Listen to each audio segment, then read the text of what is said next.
Welcome to She Told, a podcast featuring ordinary women who have overcome and done extraordinary things.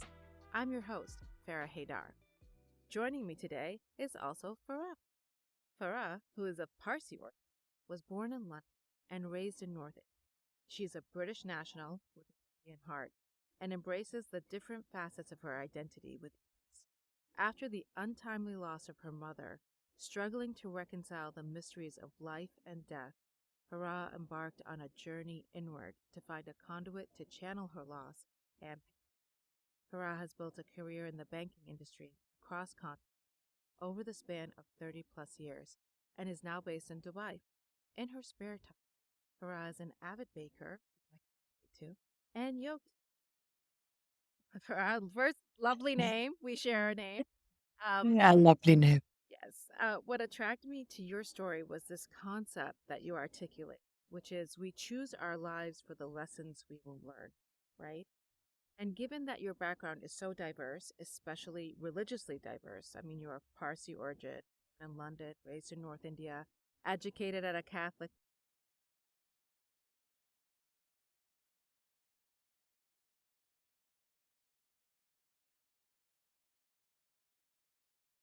convent in a historic Muslim city surrounded by Hindu mythology. Where do you think that belief stems That's such an interesting question.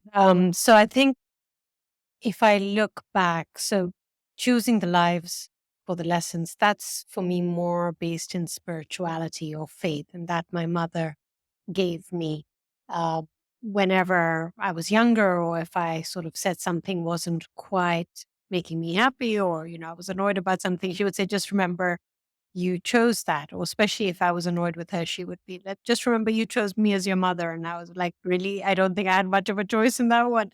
And we used to banter about it.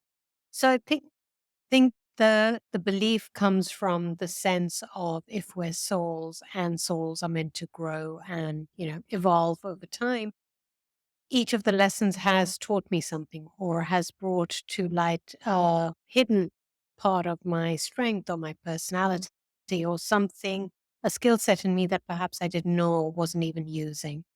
Um, and then the whole religious, cultural sort of melting pot that I grew up in this little town called Lucknow, it's been something I've absorbed. It's not even so much as consciously given to you as a child. You're just surrounded by it and you absorb it. And then it's very natural. I feel as at home in Lucknow, as in London, as in Dubai. And I think with age, it also becomes a question of you're comfortable in your own skin and you're a sum of all your parts. And as we were speaking just before you started recording, now when I have to sort of classify or categorize myself on any online portal and they have those drop down menus, I'm always other because I just don't think one description fits all. So I am other, and I choose to be that. And I'm really comfortable being, not stereotypical or not,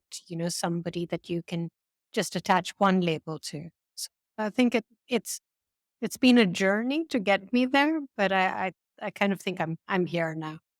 That's so interesting because I always tell people, for me, having also grown up in multiple places and moved around a lot, I always feel like my heart is in multiple places. It's never in one place. But I sometimes struggle with the concept that what's home, right? How you define home. And it sounds like you've defined home as wherever you are. Like it's not a physical. Pretty much.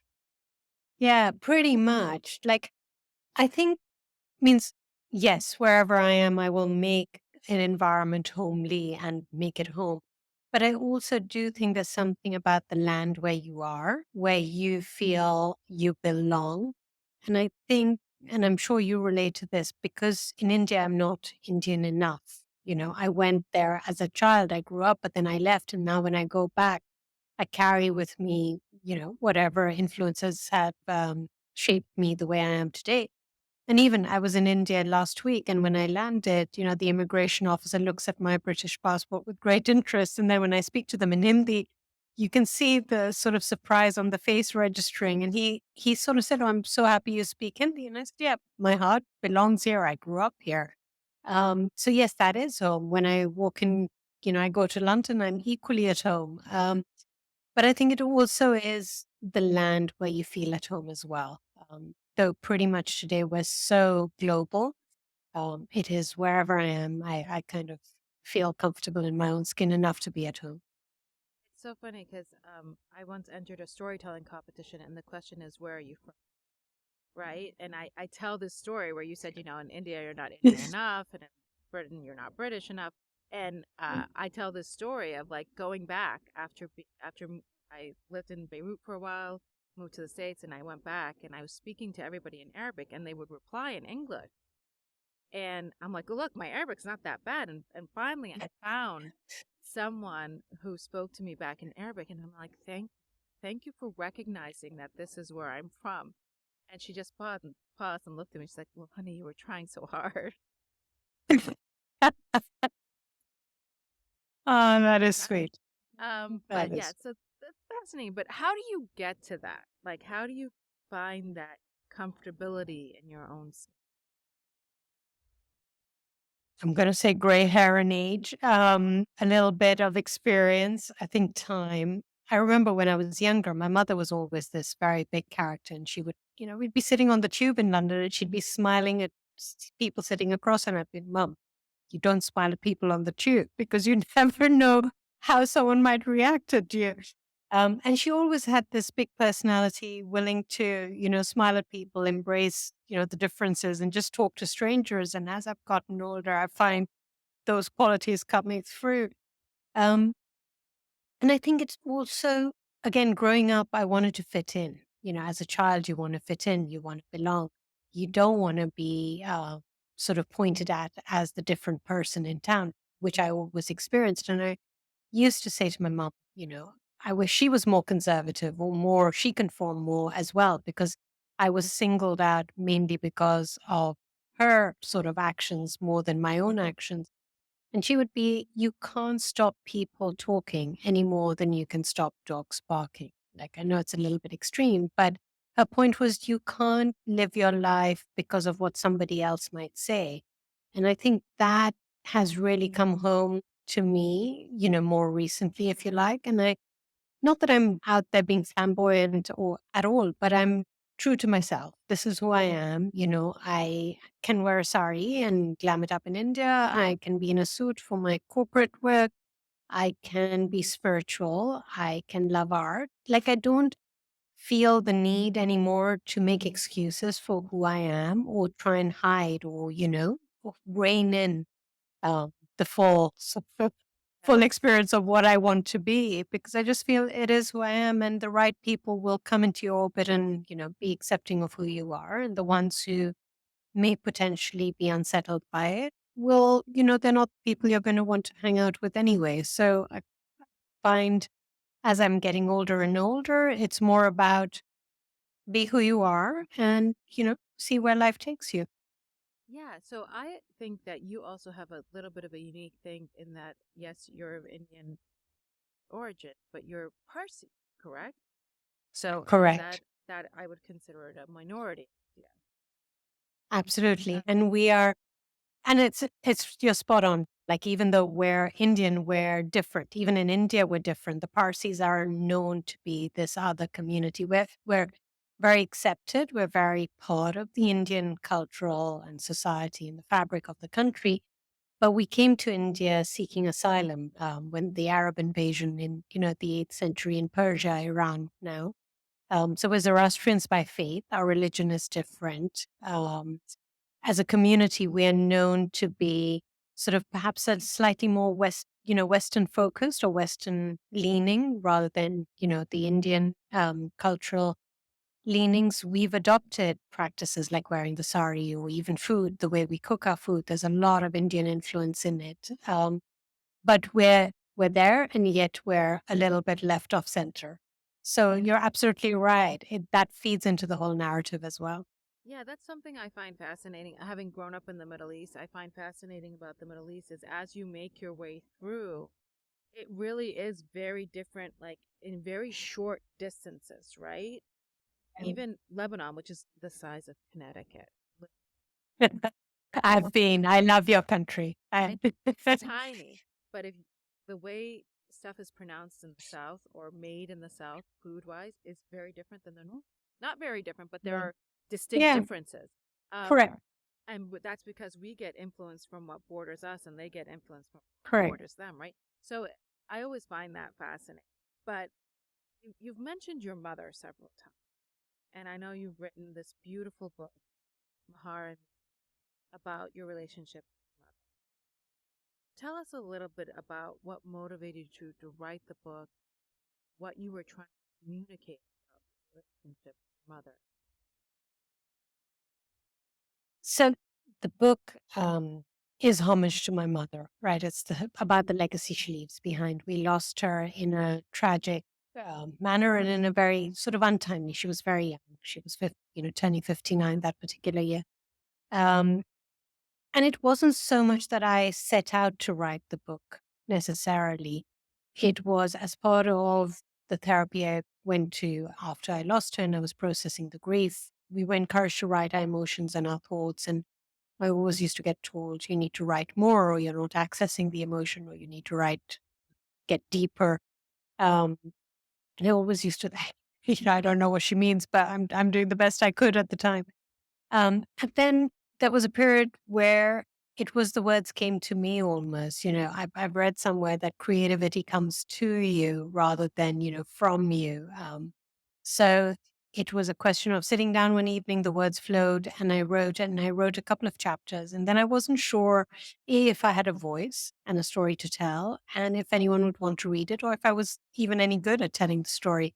So I shared that initial writing with a couple of trusted friends. And there's a lady who runs the literature festival in Dubai who I'd met, and I sent it to her, and they were all really encouraging and positive. And they said, keep writing.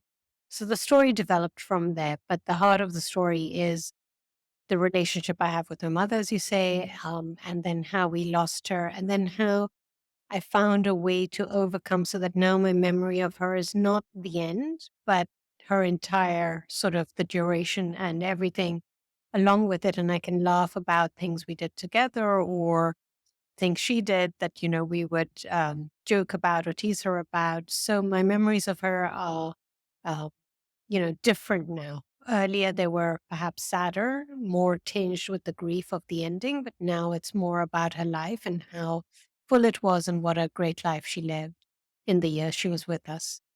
Do you mind sharing with us what happened? Sure. So my mother, she was back in our hometown, Lucknow, and she had gone out late one evening to pick up my sister-in-law. And in India, there is this tendency for gentlemen, well, they're not really gentlemen, but men to make lewd remarks or sort of sounds or gestures towards young ladies, which are sexually predatory and makes a girl feel very unsafe, walking out on their own in the evening. So my sister-in-law came out of a building. There were these four guys hanging around, and they would have said something that my mother didn't hear because she was inside the car, but she saw my sister-in-law react sort of angrily and dismissively at these guys. So my mother came out. She was a lawyer by profession, very forthright, very brave, not one to stand down from a challenge, and said to the guys, that's not nice, and you should apologize to the young lady because you have sisters, and this is not the way you should behave. She didn't know that they were um, perhaps intoxicated, perhaps there was some substance usage, and they were petty criminals. And when she sort of insisted that they apologize, three did, the fourth one didn't. So mom said, I'll call the police. And when she said that, they ran away. The fourth one, who didn't, turned around, came back, pulled a gun out of his pocket, and sort of shot my mother at close range. So that's kind of how it unfolded. And she was obviously taken to the hospital, and Lucknow couldn't deal with her injury. So she was airlifted to Delhi, and I flew into Delhi to meet her. And she survived for 25 days before she passed from her internal injuries. And she was coherent and she was fully conscious for part of those days. Um, and, said that if it was the same situation again, she would do exactly the same again. And that was her spirit. And that is what I want to honor from by telling the story. What an incredible. Sorry to hear about your loss. Um, you know, God, I'm sorry, just saying that's a Yeah. was he ever caught? They were caught. They were caught, and there was a police encounter. Couple didn't survive the encounter, and the shooter's in jail. So I'm sorry that. Thank you. So in those 25 days that she survived, were you able to spend them with her? Yeah, she was in ICU, so we were allowed in at specific times or for short durations of time. But yes, I was there in Delhi. I would be there from 6, 7 in the morning to whatever time at night. Somebody would do the night shift. I would come back. It was we were there, all of us, the whole town, pretty much all our friends. Everyone was there in the waiting rooms, praying and wishing her and hoping against all sort of logic and sense that she would pull through. And I truly believe she would. But, logic would say you don't survive a gunshot, but you don't believe your parent or your very strong parent or this, huge, larger than life personality parent is going to not make it through. I definitely, yeah. There's always like you always want to believe, hope, but so tell us about some of the lessons she passed on, because this book is an exploration, right? Yeah, definitely. I think if I was to sum up mom's legacy, it's about live your life unapologetically. Don't get bogged down in what people have to say or conforming to what conventional logic might tell you to do. Um, it's interesting. She was perhaps more unconventional in her choices, but very conscious of social norms. Whereas I've been slightly more conventional in my choices, but have complete disregard for social norms and the niceties of society that one has to pander to. I'm just like, I can't be doing that. Uh, and it's interesting because my brother and I are very different personalities, and he's more in her sort of ilk, and I'm in this very different ilk, and I'm like, it's okay. I think having fun. She was definitely a party person. So, how to entertain more than having fun. It's how to host, how to make sure your guests have fun. Hospitality is a big thing. It's a big thing in India. It's a big thing in Lucknow. Definitely a big thing in the family, which I'm sure you can relate to. I know my Lebanese friends are amazing hosts. Yeah. But um, I think there's also faith and spirituality, which I get from her. My love of everything esoteric, astrology, astronomy, anything that's vaguely unseen, that you can't explain, I'm very drawn to. Um, and I remember, late at night, my mother would say, "When going for a drive, where are we going? There's this holy man that someone said is out on the outskirts of town and he's there right now." So we would drive to meet him. So those sort of things definitely came from my mother. And just being who I am, I think, she gave me that confidence to be who I am. Um, Other than the, trying to tone down my disregard for social norms. Yeah, there's always, But right? there's always, yeah. I remember going back home on visits because I'd left home and she would be like, you have to call on so and so, you have to be, you have to go and see this particular aunt, uncle. I'm like, I really don't want to. And but like, no, this is what we need to do. So I remember that and we used to laugh and joke and I'd be like, really? This is coming from you? But yeah. So you at that time, upon her passing, were you living in Dubai or were you I was in Dubai. you were? No, I was in Dubai. I was in Dubai. My kids were young. I was working, and we were living in Dubai. So I have two questions. I'm going to start with the Okay. kids. So, did the kids know their grandmother? They did. They They did. knew their grandmother. Yeah. So this was kind of a preservation of her memory as well for them, because I can imagine that as they grow older, they'll probably read the book. remember. Correct. Yeah. They have my daughter was older. She was 6. My son was 4. So her memory's more than his. Uh, but yeah, they knew my mom. So why Dubai? I have to like why? It was an interesting one. So I used to work in London and I worked for a large bank, an American bank, and they had offices in Dubai. And Dubai is 3 hours away from my hometown, Lucknow, and there's direct connecting flights. When I had my daughter, we were living in London, and I remember she was born in November. It was cold. They said she's got infantile jaundice, put her in the sunshine. And I'm like, there's no sunshine in London in November. So, ultraviolet lamps were bought. The tubes, the escalators don't work. And if you're trying to take a pram down, that didn't really go down very well. The buses, you get on the bus and you're not allowed to take on prams. They're only allowed, I don't know if you know, those umbrella prams that close up and down. And if there was one person with one pram, nobody else could get on. It was only one pram at a time. So it was not very conducive to a young parent. And I didn't have any help or support and no family around. And because I'd been to Dubai and been to the offices of my organization, when I came back from maternity, my intention had been to go back to the offices and recommence there and transfer to the Dubai offices. And I would then be closer to my family and the sunshine, coming from the no sunshine in November and ultraviolet lamps to the sunshine in Dubai felt infinitely more appealing. Um, so it was just a question of, okay, let's just move to Dubai. And as luck would have it, when I arrived, my organization closed those offices in Dubai. So I wasn't able to really join them.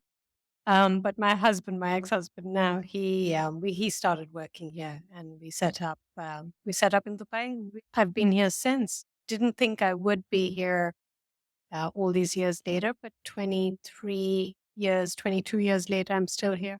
Well, it changed tremendously in 20. I mean, I It went to has. Dubai in 2000. I was there in The parent. 2000, and I like when people talk to me about it, I'm like, I can't even say I've been there because I'm sure it's 100% different than what I saw. Absolutely. Yeah, I arrived 2001, early 2001, and it's changed tremendously. Man, part of me misses that older Dubai, but there's so much going for it now, and it's one of the most popular destinations, I'm told, for visitors to come. So, well, yeah. there's a lot going for it. I mean, I'm shocked because I see a lot of American visitors and Americans who want to move to Dubai. That really floored me, especially this younger generation. I'm like, just coming again, coming from Yeah. someone who grew up in the Yeah. 70s in the U.S., the Middle East was Yeah. not somewhere Americans moved to. Now it is. Um. Yeah. Anyways, going back to your story. So you have this tragic event. You're in the grieving process. Now we all have our ways of, but you mentioned specifically you do yoga. Bake were a big part of your life. Yes. Can you tell us a little? Sure. Um, so yoga was something I had done even when I was living in London as a young adult. And then when I moved to Dubai, and it's just part of the grieving healing process, means exercise is part of what I do anyway. And I used to go to yoga, but it became a very strong practice because it was almost like a moving meditation. The minute, if I was at work or with the kids, your mind's occupied, you're not able to allow any other thoughts. There's no space for any other thoughts. But the minute I would down tools or sit, all the grief would come rushing in and I didn't have ways to deal with it and process it. So by going to the yoga classes, I found through that movement, I could almost suspend the thoughts, but I also learned if the thoughts were coming, how I could let them flow without overwhelming me. And it was a safe space and you could sort of let down. Yoga was definitely helping me deal with my thoughts, my mind, but also my body was getting stronger through the practice. And when I'm strong in my body, I feel strong in my mind as well. So it was kind of just organically helping me deal with and get through the process. And then baking's just been this love. So I've got a bit of a sweet tooth, but I will never bake a whole cake for me because grandmother told us not to waste. So I wouldn't want to waste. So So it would be like, okay, how do we do this? And then when my kids came along, it was easy to bake something because I was baking for them and it was clean or healthy or natural or whatever. And then when mom passed, actually it started almost before mom passed. I had started baking a lot for the office. I would take it into work for my colleagues. So I would take the one piece I wanted and be able to share, not waste, pass on the joy. Um, and then when mom passed, I would literally come home from work and just go straight into the kitchen. And it's not because I'm looking to eat something, but it was more, what can I create? And you're working with your hands. And I was told that there are nerve endings in your hands. So when you're working with them, it's helping you process emotions as well.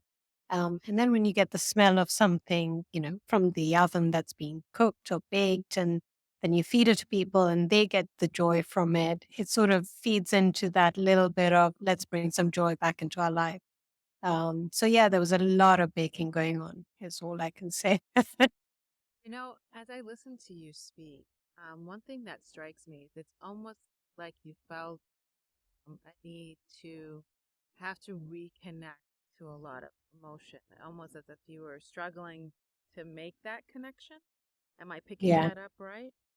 Yeah. It's there's no yardstick. There's no manual that tells you what emotion's going to come up. And I had grown up with mom. My dad had been long gone and absent. And when the one parent who's been your foundation goes, you're sort of untethered for a bit. And then how do you navigate life? Who do you call when things are good? Or who do you call when you have an issue? And when all of that goes, you're having to rediscover your own strength. So, back to the lessons we learn, it's finding that strength within me to handle it, or learning to navigate without the presence of my mother, or have anyone tell me, if I faced a challenge with the kids, I didn't have a reference point anymore. So, it was a lot of, there was the loss clearly of a loved one, but there were all these other emotions that I didn't know what to do with and were coming up that needed processing or a way to transition through. No one prepares you, I think, for the passing Mm. of a parent. When my mother passed, it was no one prepares you for it. And I hadn't lived close to my mother for a while, so I didn't have that daily connection with her, but it still feels like such a tremendous loss. And um, I think the only people that get it are the people that have. Right. And I'm sorry for your loss too. Thank So now that we talked about connecting to emotion, I actually have this question that I ask all my guests, and it is, what is a weird habit or ritual you have that makes your life more joyful? So not necessarily weird, but it's a habit. So in Dubai, as you know, we're in the desert. So fresh flowers at a premium. And, there are not a lot of flowers as you might have in London or even America. So every week I buy myself flowers. There's always a little bit of lilies because I love the scent of the lilies and any other seasonal flower that's going. And it comes at a premium price, but it's just, that is what I gives me so much joy. I walk into my space, my home or my office, and that smell just uplifts me. And then at the end of the week, I pass the bunch on to a colleague in my office so that the joy goes home with them. And then I replenish them each week. That's definitely something you've said a lot is you want to share the joy. Don't waste the joy. There's still It's the little things. It's the little things. If those flowers gave me so much happiness for, 5, 6 days and carry on giving happiness to someone else, or if, you eat something nice because it's made with love, right? I'm giving, part of my energy, my love, my, hopefully hospitality as well. I feel these little things count, at least they count to me. So hopefully they absolutely. count to the recipients. Yeah, I always tell people I can tell whether someone really loves to cook or not by the way it just comes out. In Yeah. Arabic, we say Yeah. It comes out different. it's the nafs, the self, the soul. Yeah. Correct. Anyway, well, Farah, it was a pleasure having you. And if you're out there and like to learn more from Farah or purchase her book, Mahar and Me, you can visit her website, farrahpress.com. That's Farah. You know what? I'm going to that because I've been messing up your name. It's Farrah. Sorry. So Farrah was a. No, It's Farrah. yeah, Uh-huh. you can Farah either or whatever you've done all along, do the Okay. same. Whatever's good. I'm just gonna Yeah. do it now. Yeah. Farrah, it was a pleasure having you. And if you're out there and like to hear more from Farrah or purchase her book, Mahara Me, you can visit her website at farrahpress.com. That's Farrah with one R. Or check her out on Instagram at farrah.press. All links in the show notes below. As always, I'd love to hear from you about this episode. Do you believe we choose our lives for the lessons we learn? Hit me up on Instagram or Facebook at Farrah Haidar. Don't forget to hit the subscribe button so you'll get notified when a next episode is available. Also, I'm giving away a PDF of some of the best quotes we've had on the show, beautifully designed to print and journal your thoughts. Email me at farrah@farrahhaidar.com and title it Quotes. Talk to you soon. Till then, chase your